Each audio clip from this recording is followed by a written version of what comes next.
The emergency alarms screamed through the massive Galactic Council building as leaders from across the galaxy rushed into the main meeting room.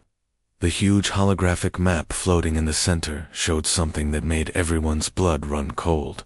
Another star system had just disappeared from the display, marked only by empty black space where billions of lives used to exist. Counselor Exron, a tall reptilian being with shimmering blue scales, watched his skin turn pale as the terrible news reached his brain. His clawed hands shook as he read the reports coming in from the outer edge of known space. Behind him, other alien leaders whispered in dozens of different languages, but they all shared the same emotion, pure terror. Prime Minister Veltar stepped forward, his massive form casting shadows across the room. Unlike most of his species, Veltar had 6 eyes instead of the usual 4, and right now all of them were filled with sadness that seemed to weigh down his entire body. When he spoke, his deep voice echoed through the chamber like a funeral bell. My fellow council members, I must report that the Zephyrian colonies are no more.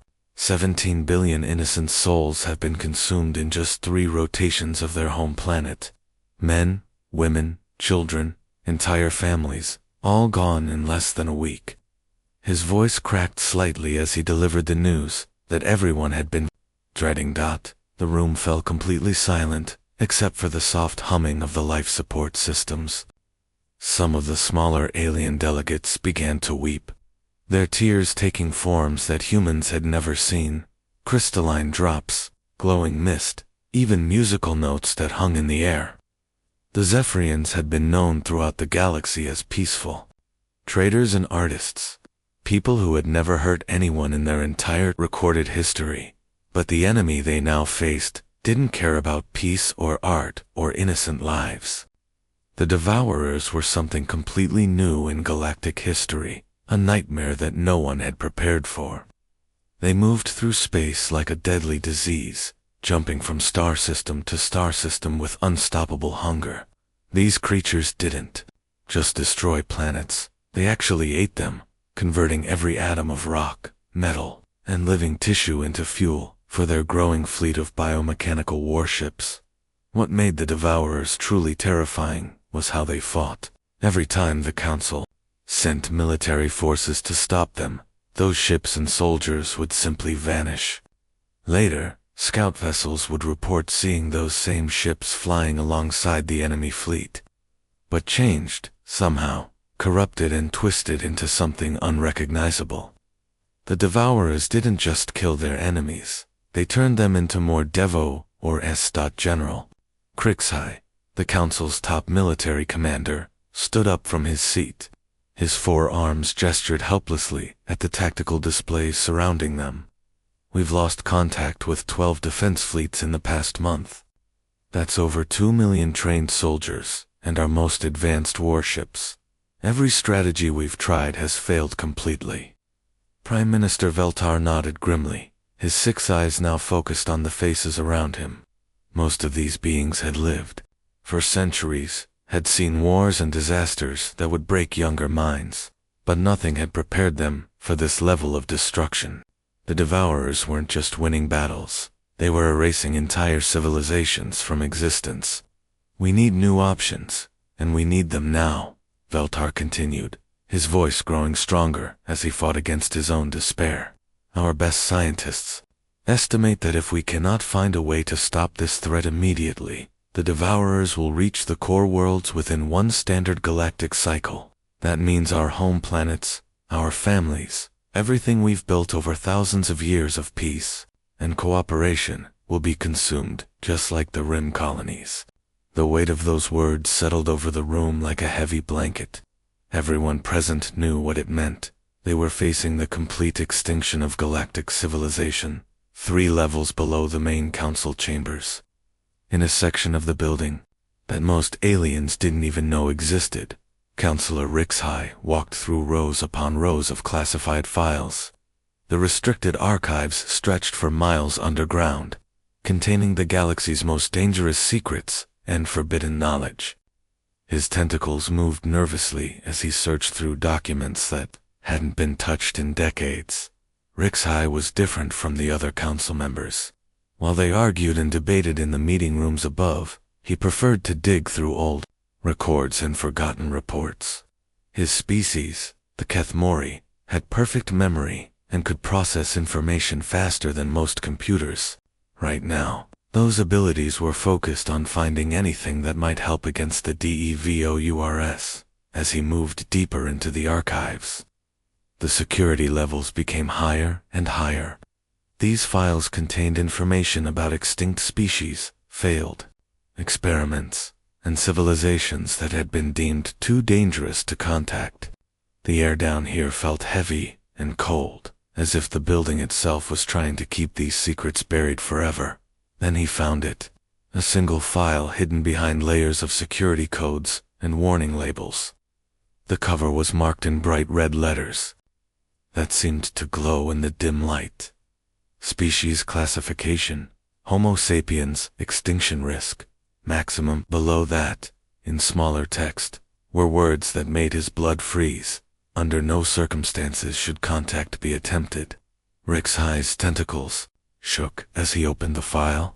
Inside were hundreds of pages of reports, photographs, and analysis that painted a picture of the most terrifying species the galaxy had ever discovered.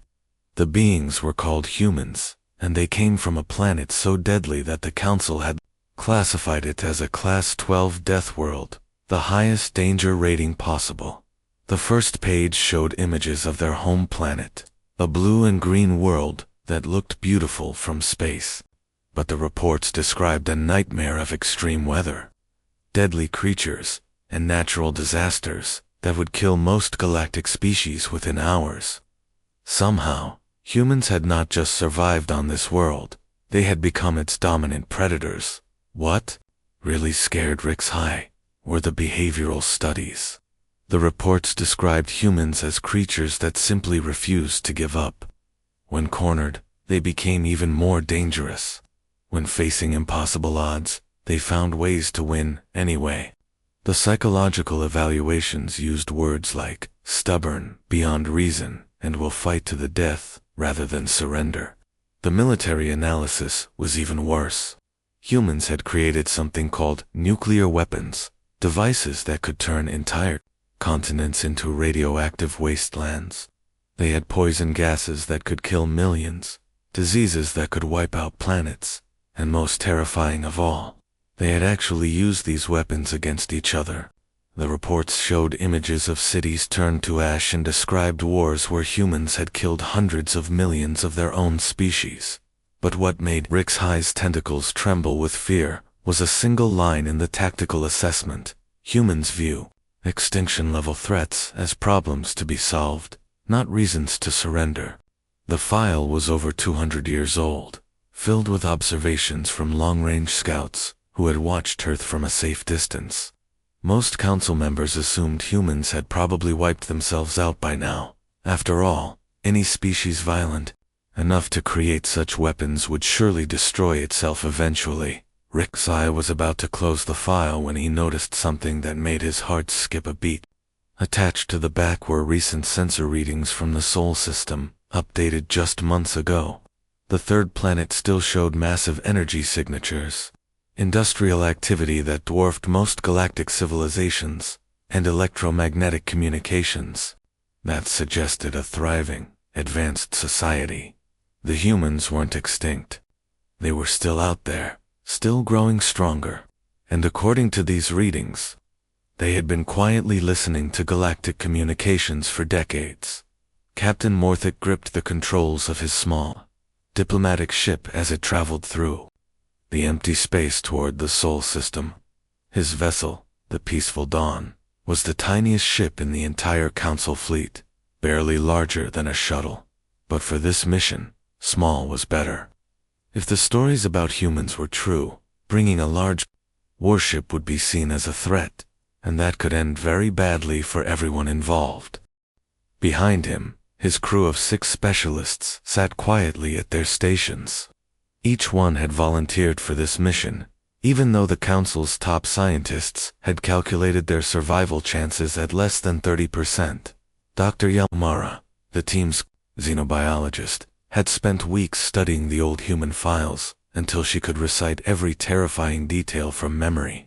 Communications Officer Tixfin had learned basic human languages, though no one knew if the knowledge would be useful or if he'd live long enough to use it. As they approached the outer edge of the Sol system, Morthic felt his 4 hearts beating faster than they had in his entire military career. He had fought in 3 different wars, survived crashes on hostile planets, and once faced down a pack of crystal wolves on Zarian Prime. But none of that compared to the fear he felt right now, heading toward a world that his government had marked as too dangerous to ever visit. The ship's sensors began picking up strange readings as they passed the orbit of the system's outer planets. There were artificial structures everywhere, mining stations on asteroids, orbital platforms around the gas giants, and what looked like massive defensive installations hidden throughout the asteroid belt. The humans had turned their entire solar system into a fortress. Suddenly, every alarm on the ship started screaming at once. Something had locked onto them with scanning beams so powerful that the ship's shields began to overload.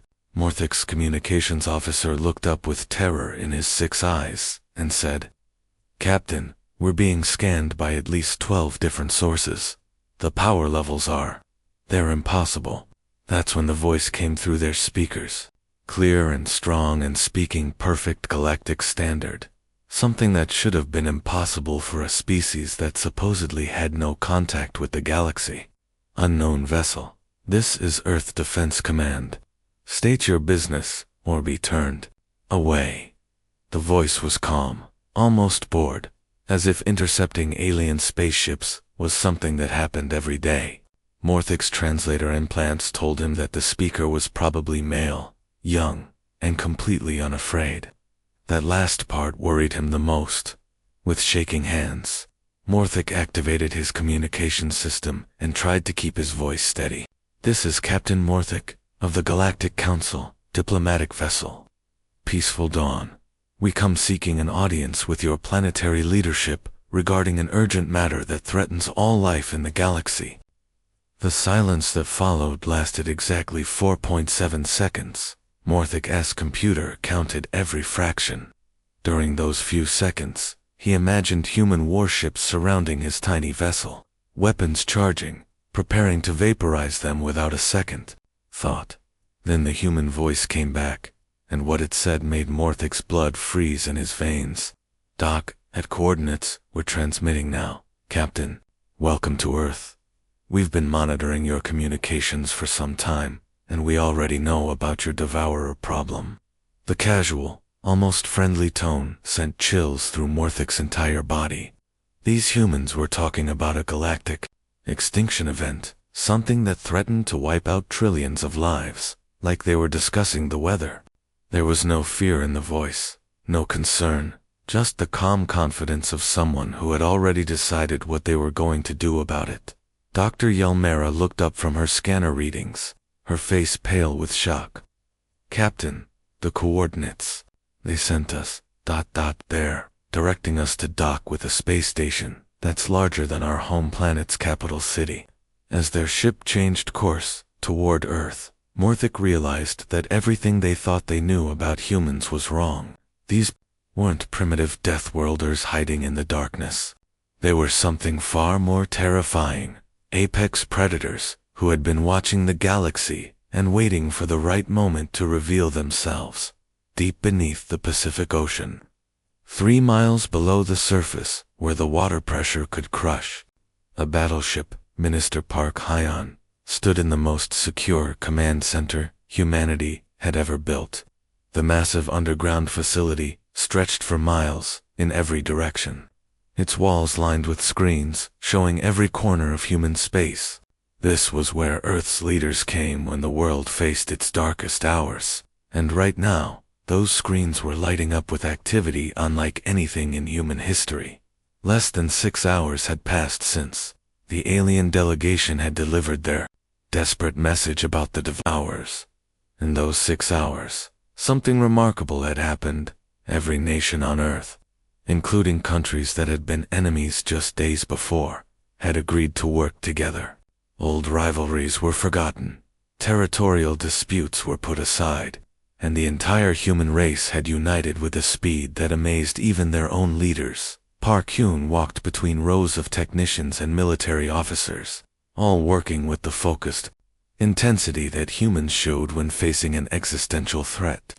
The command center buzzed with activity as reports poured in from every corner of human civilization. His aide, a young woman named Commander Kim Hannah, approached with a tablet full of updates that would have seemed impossible just hours earlier. "Sir, status report from all sectors," Hannah announced, her voice crisp and professional, despite the magnitude of what she was reporting. "The lunar shipyards have completely stopped civilian production. Every cargo hauler, passenger, liner, and mining vessel in the system is being converted to military specifications. Our engineers estimate they can retrofit over 3,000 ships within the next 2 weeks." Park Hyun nodded, impressed but not surprised by humanity's response. This was what humans did when faced with impossible odds. They found a way to make the impossible work anyway. "What about raw materials?" "The Mars colonies have exceeded all production quotas, sir. They're mining iron, titanium, and rare earth elements around the clock. The asteroid belt operations have been completely redirected from civilian mining to weapons manufacturing. We're talking about industrial capacity that most galactic civilizations couldn't match if they had a decade to prepare." Across the command center, General Lee Tae monitored the global military response with something that looked almost like pride. His screens showed recruitment centers in every major city on Earth, and the numbers were staggering.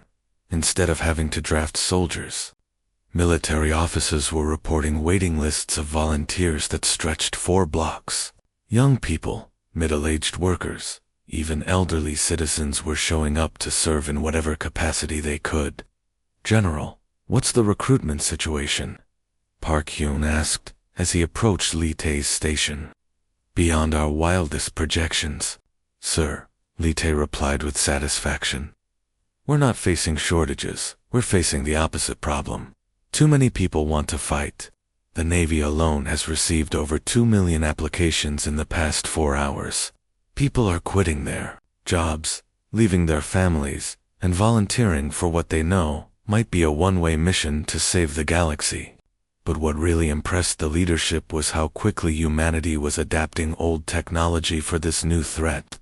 Weapon systems that had been mothballed decades ago were being pulled out of storage and upgraded with current technology. Nuclear arsenals that had been reduced after years of peace treaties were being expanded again. Research projects that had been considered too dangerous were suddenly getting unlimited funding and resources. Commander Hannah approached with another update, this one marked with the highest security classification. "Sir, Admiral Song is requesting permission to deploy the experimental antimatter warheads, the ones from the classified weapons program." Park Hyun paused for a moment, understanding the weight of what was being asked. These weapons were so powerful that they had never been tested at full capacity because the results would be visible from other star systems. They represented the absolute peak of human destructive capability, devices that could crack planets or turn entire fleets into energy. "Tell Admiral Song he has complete authority to use any weapon in our arsenal," Park Han said grimly. "If these devourers want to threaten the galaxy, they're about to discover exactly why the Galactic Council classified Earth as a death world and marked humans as an extinction-level threat." Around him, the command center continued its frantic pace of preparation. Humanity was mobilizing for war with a speed and efficiency that would have terrified their galactic neighbors. If those neighbors had truly understood what they were witnessing, the peaceful traders and artists of the galaxy were about to meet Earth's children, and the devourers were about to learn why apex predators should never be cornered. Admiral Song Min-ho felt the familiar vibration of his flagship as it dropped out of hyperspace, followed by the rest of humanity's first strike fleet. The Use Indomitable was the pride of Earth's navy, a massive battleship that had been built in secret over the past decade, designed specifically for fighting enemies that conventional weapons couldn't handle. As the ship's artificial gravity adjusted and the stars came into focus, Song got his first real look at what they were facing. The sight before them would have broken the spirit of most galactic species. The Kepler 442 system, which had once been home to over 8 billion peaceful colonists, was now a graveyard of planets, where 3 beautiful worlds had once orbited. Their star, there were now only skeletal remains being slowly consumed by thousands of devourer ships. The enemy vessels looked like a nightmare combination of living tissue and advanced technology, pulsing, growing, feeding on everything they touched. Song had seen the intelligence reports, but witnessing it firsthand was different. The devourer fleet stretched across space like a dark cloud, so many ships that they actually blocked out the light from distant stars. Each vessel seemed to be alive, with organic surfaces that rippled and moved, and weapons that grew from there. HULs, like cancerous tumors. This was an enemy that didn't just build ships, it grew them from the remains of its victims. "Admiral, we're detecting over 4,000 enemy vessels," reported his tactical officer, Commander Yu Jin, her voice steady, despite the overwhelming odds. "Their largest ships are bigger than anything in our databases. We're outnumbered at least 20 to 1. Song nodded calmly and activated the fleet-wide communication system. His voice carried to every human ship in the formation. Battleships, cruisers, destroyers, and fighter carriers that had traveled across the galaxy to be here. "All ships, this is Admiral Song. Take a good look at what's in front of us. This is what the galaxy has been running from, what's been consuming entire civilizations without ever facing real resistance." He paused, letting his words sink in before continuing. "Remember, we're not here to win pretty. We're not here to minimize casualties or follow the rules of civilized warfare. We're here to send a message that will echo across the galaxy. When humans fight, we fight until the job is done." The Devourers had conquered dozens of star systems by now, absorbing the ships and crews of every military force sent against them. They had developed tactics based on the behavior of every galactic species they had encountered, beings who retreated when faced with superior numbers, who surrendered when their losses became too heavy, who valued individual survival over mission success. They had never encountered humans. The first thing that confused the Devourer hive mind was that the human ships didn't slow down as they approached. Most species would have decelerated, tried to maintain safe distances, looked for advantageous positions. Instead, the human fleet accelerated, their engines burning at maximum power as they charged directly into the enemy formation, while firing every weapon they had. The second thing that broke the Devourer's understanding was what happened when human ships took critical damage. Instead of retreating or surrendering, damaged vessels would arm their nuclear self-destruct devices and ram themselves into the largest enemy ships they could reach. The Devourers had never faced an enemy that used suicide attacks as standard military tactics. Lieutenant Colonel Park Juna commanded Red Squadron, a formation of the newest human fighter craft loaded with experimental weapons. When she saw that the enemy flagship's main weapon was charging up to destroy the Indomitable, she didn't hesitate. "Red Squadron, follow me in. We're going down the barrel." Her 12 fighters dove directly into the massive cannon's opening, flying straight toward the weapon's energy core while it was still charging. The Devourer's ship tried to close the cannon's protective barriers, but it was too late. Yuna's last transmission, broadcast on all frequencies so every human in the fleet could hear, was calm and clear. For Earth and the galaxy, the explosion that followed when her squadron detonated their antimatter warheads inside the flagships. Weapon destroyed not just the cannon, but took out 3 nearby Devourer ships as well. It was the kind of sacrifice that the Devourer hive mind couldn't understand, individuals choosing certain death to protect their comrades and complete their mission. As the battle raged on, The Devourers began to realize they were facing something completely new.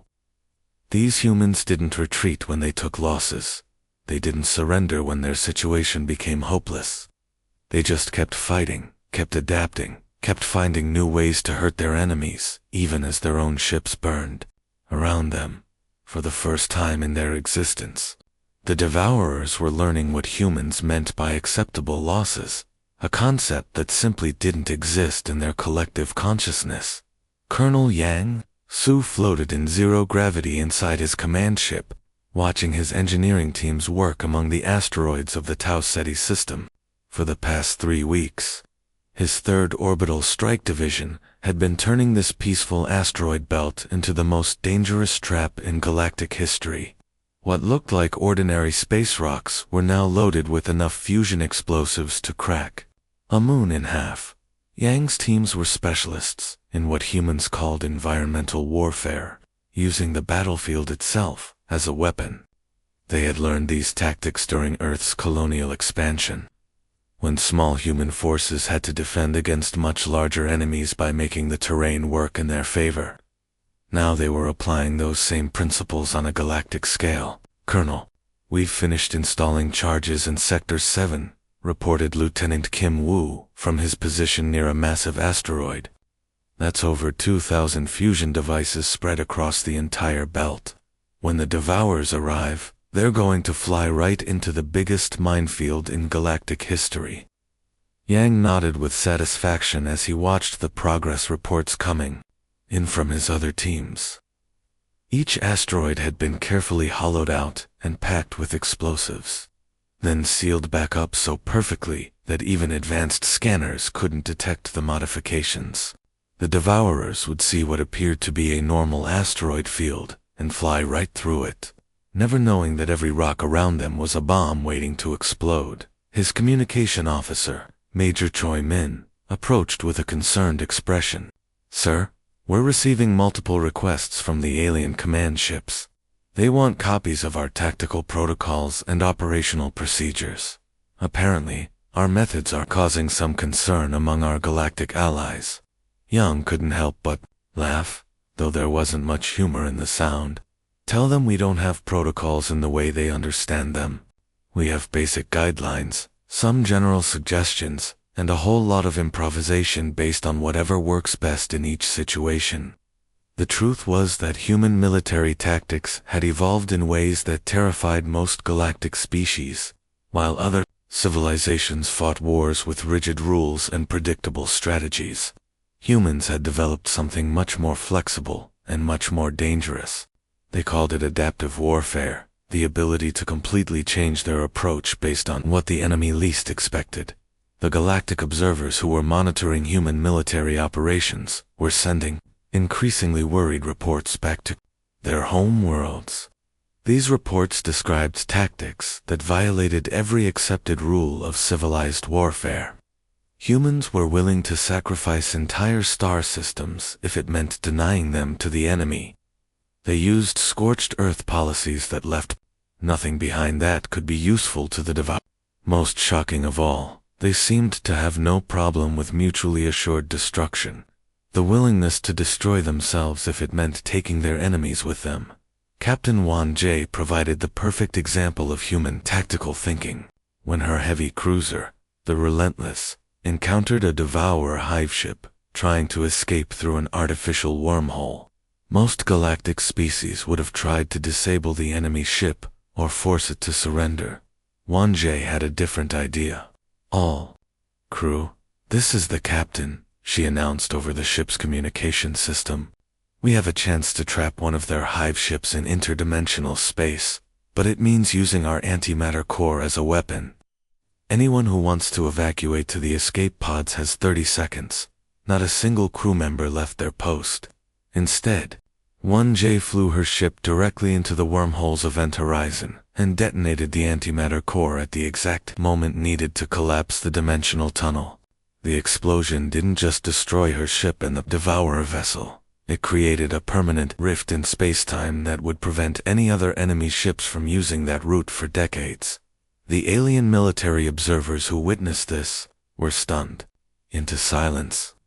They had just watched a human captain sacrifice her entire crew and one of their most advanced warships to achieve a tactical advantage.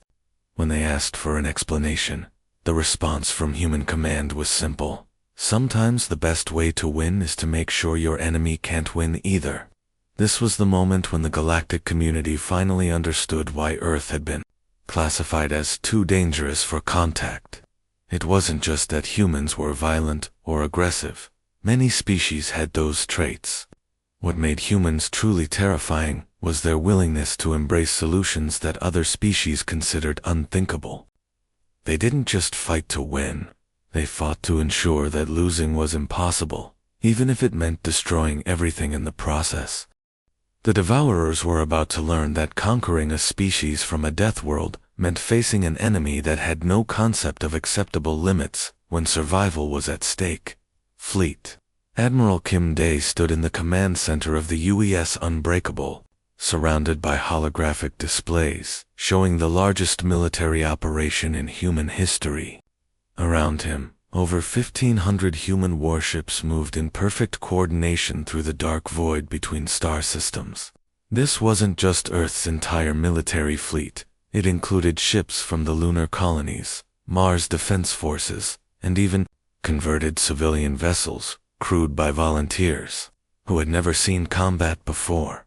The armada stretched across space for thousands of kilometers, a sight that would have been impossible just months earlier. Massive battleships flew alongside smaller cruisers and destroyers, while fighter squadrons weaved between the larger vessels like schools of deadly fish. Supply ships, medical vessels, and mobile repair platforms kept pace with the combat units, turning the entire fleet into a moving city dedicated to one purpose: pushing deep into enemy territory and ending the Devourer threat forever. Kim Dae had earned his position by thinking differently than most military commanders. While other species had tried to fight the Devourers head-on, trading ship for ship in massive battles, they understood that this enemy's greatest strength was also its greatest weakness. The Devourers seemed to have unlimited numbers, but those numbers required massive amounts of resources to maintain. Status report from all battle groups. Dae called out to his staff as they moved through a region of space that had once been home to the peaceful Altarian civilization. Now it was just empty void scattered with the drifting remains of dead planets. "Sir, reconnaissance shows the enemy has left a trail of consumption across 17 star systems," reported his intelligence officer, Commander Lee Min. "But our analysis suggests they're not random attacks. The Devourers are following specific resource patterns. They need certain types of matter to fuel their biological ships." This was the key insight that had shaped Dae's entire strategy. The Dev weren't just mindless destroyers. They were more like a galactic plague that needed specific nutrients to survive and grow. If humans could cut off those nutrients, they could starve the enemy fleet and force them into a defensive position. "All battle groups, this is Fleet Admiral Dae," he broadcast to the entire armada. "Target their resource nodes, not their main fleets. We're going to cut off their supply lines and force them to defend static positions instead of roaming freely through space." The strategy was simple, but required a kind of tactical thinking that most galactic species couldn't manage. Instead of seeking out the largest enemy concentrations for dramatic battles, human forces would slip past heavily defended systems and strike at the infrastructure the Devourers needed to process consumed matter. It was like attacking an army's food supply instead of its soldiers. Less glorious, but much more effective. Over the following weeks, human battle groups emerged from hidden positions in nebulae and asteroid fields to launch lightning raids on Devourer processing stations. These facilities were massive biomechanical structures that converted planetary matter into fuel for the enemy fleet. When the humans destroyed them, entire Devourer armadas would be forced to retreat to defend their remaining resource bases. Commander Oh Bin, stationed aboard the science vessel Discovery, had been tracking the enemy's movements and supply patterns with the dedication of a detective solving a cosmic crime. His ship stayed far from the fighting, using advanced sensors to map Devourer territory and identify their most important targets. "Admiral, we've made a significant discovery," Oben reported during a routine briefing, his voice tight with excitement and fear. "Our long-range sensors have located what appears to be the Devourer's point of origin, their home system." The holographic display that appeared in the command center showed something that defied easy description. It was a solar system, but not one that any natural process could have created. The star at the center pulsed with an unnatural rhythm, connected by massive organic conduits to 8 planets that had been completely converted into a single living entity. "It's massive beyond anything we've encountered," Ben continued, his voice filled with awe and horror. "The entire system appears to be one vast organism, a biomechanical entity that's using the star itself as a power source. We're detecting energy signatures that suggest this thing has been growing for thousands of years, consuming everything in its path." Kim Dae stared at the display, understanding immediately what they were looking at. This wasn't just the Devourer's home base. It was the source of the entire threat. Somewhere in that twisted solar system was the central intelligence that controlled every Devourer ship, every attack, every act of consumption across the galaxy. "Gentlemen," Day said quietly, his words carrying to every officer in the command center, "we've found our real target. Everything we've been fighting until now has just been extensions of that thing. If we want to end this war, we're going to have to kill a creature the size of a solar system." The silence that followed was broken only by the hum of the ship's engines as the human armada continued its relentless advance toward the heart of enemy territory. "Supreme Fleet, Commander Song." Minho floated in the observation deck of his flagship, staring through reinforced windows at something that challenged every understanding of what was possible in the universe. The Devourer home system stretched before them like a nightmare made real. 8 planets connected by massive organic tubes that pulsed with alien life, all orbiting around a star that had been partially consumed and converted into some kind of biological power source. The entire solar system had become a single living creature, so vast that its body spanned billions of kilometers. Tendrils of flesh and metal reached between the worlds like arteries, carrying nutrients and energy throughout the massive organism. The central star flickered with an unnatural rhythm, as if it were a giant heart pumping life through this cosmic horror. Song had been promoted to Supreme Fleet Commander after Admiral Kim Dae had been killed in the previous battle, and now he commanded what remained of humanity's military might. The armada that had started with over 1,500 ships had been reduced to fewer than 400, but every vessel that remained was crewed by humans who had already proven they would rather die than surrender. "All fleet commanders, this is Song," he broadcast on the command frequency, his voice reaching every human ship in the formation. "Take a good look at what we're facing. This thing has been growing for thousands of years, consuming entire galaxies to fuel its expansion. It's the source of every Devourer ship, every attack, every act of destruction we've witnessed." He paused, letting the magnitude of their situation sink in before continuing. "Our scientists have confirmed that this entity has a central consciousness located deep within the core of the primary planet. If we can destroy that, the entire organism should collapse. We have one chance to end this war, but it's going to require the ultimate sacrifice." The weapon they had brought was humanity's most devastating creation, a planet-killer device that used controlled antimatter reactions to literally tear apart the atomic structure of anything it touched. It was powerful enough to crack a world in half, but getting it close enough to the entity's core would require someone to clear a path through defenses that could destroy entire fleets in seconds.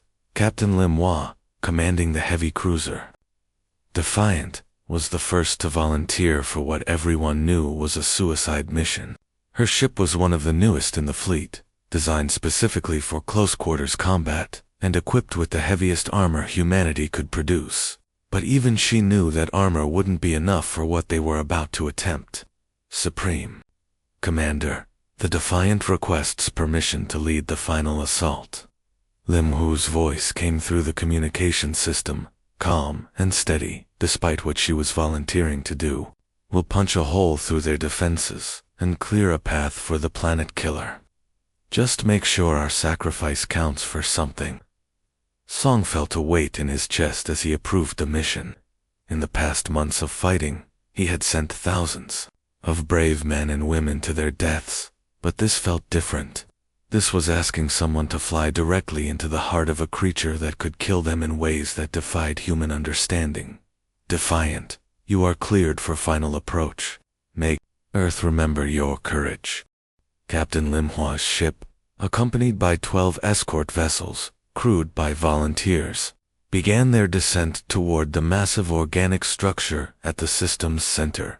As they approached, the entity's defenses activated energy beams that could melt battleship armor in seconds, biological weapons that tried to consume their ship's hulls, and gravitational fields that threatened to tear the vessels apart.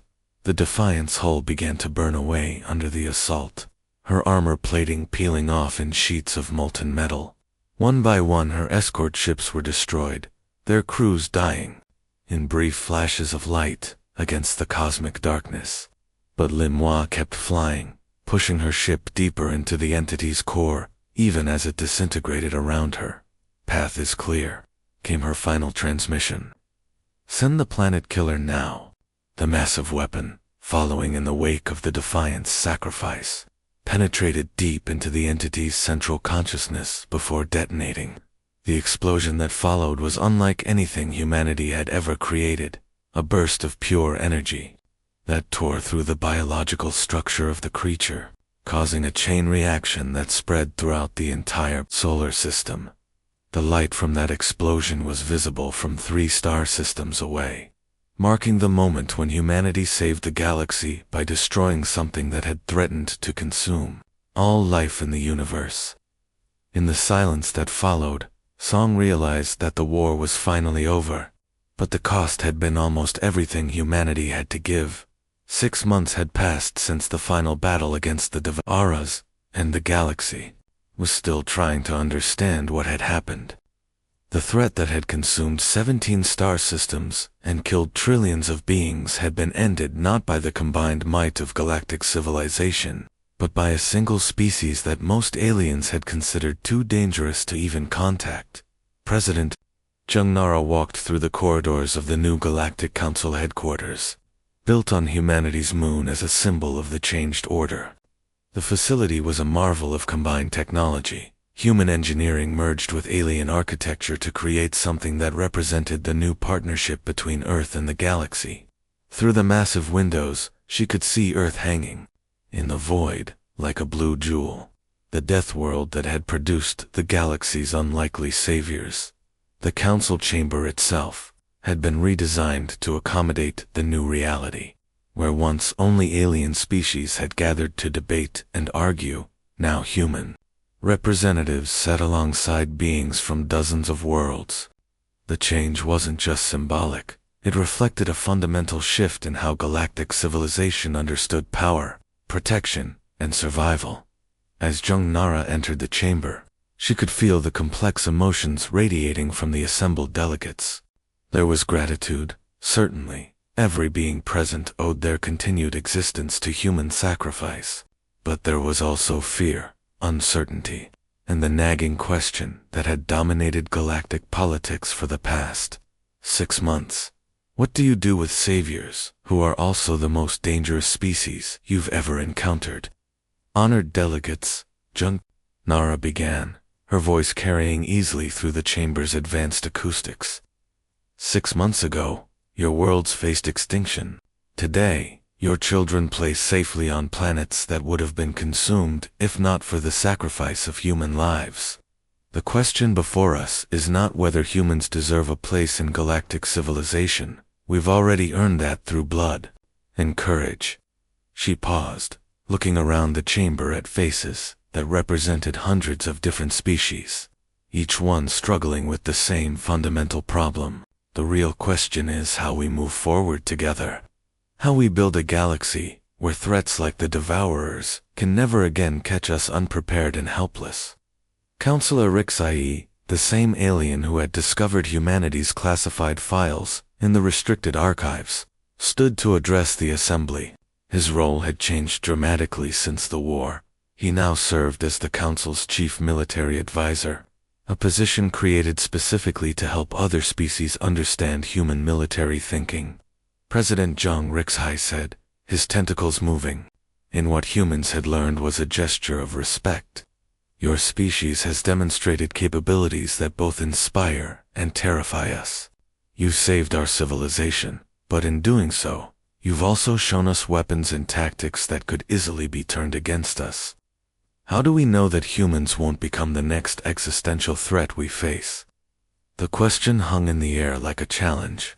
It was the fear that every alien species harbored, that the same humans who had saved them from the Devourers might one day decide that the galaxy would be better under human rule. The concern wasn't entirely unreasonable. Humanity had demonstrated the ability to destroy threats that the entire Galactic Council couldn't handle. Jung Nara smiled, an expression that still made many alien species uncomfortable. Human facial expressions had taken months for galactic diplomats to learn, and a human smile could mean anything from friendship to the promise of violence, depending on the context. Counselor Rixai. The answer is simple, she replied. Unlike the Devourers, humans choose our battles. We could have ignored your distress call and remained safely hidden in our solar system. We could have demanded payment or territorial concessions in exchange for our help. Instead, we chose to fight for those who couldn't fight for themselves.